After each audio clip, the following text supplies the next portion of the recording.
Hi అండి, నమస్తే. మీ భక్తి యుక్తి ఛానల్కు స్వాగతం. మార్గశిర గురువార వ్రతం, మార్గశిర లక్ష్మీవార వ్రతం కథను ఇప్పుడు మనం తెలుసుకుందాం.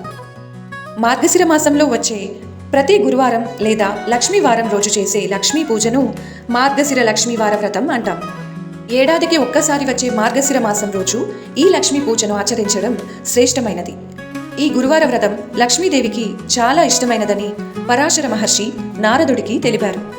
ఈ మార్గశిర మాసంలో లక్ష్మీ పూజ చేసి వ్రతం ఆచరించడం వల్ల రుణ సమస్యలు, ఆర్థికపరమైన కష్టాలు తొలగి సిరి సంపదలు, శ్రేయస్సు మరియు ఆరోగ్యం కలుగుతాయని విశ్వాసం.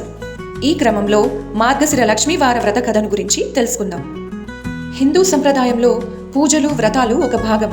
ముఖ్యంగా శ్రావణ మాసం నుంచి మాఘమాసం వరకు ఎన్నో పూజలు, వ్రతాలు, నోములు చేసుకుంటూ ఉంటాం. ఈ క్రమంలో శ్రీ మహావిష్ణువుకు ప్రీతికరమైన పవిత్రమైన మార్గశిర మాసంలో విశేషంగా చేసుకునే మార్గశిర లక్ష్మీవార వ్రతం లేదా మార్గశిర గురువార వ్రతం ఎంతో విశిష్టమైనది. ఈ మాసంలో వచ్చే ప్రతి గురువారం లక్ష్మీ వ్రతం చేస్తే లక్ష్మీ కటాక్షం లభిస్తుందని పండితులు చెబుతున్నారు.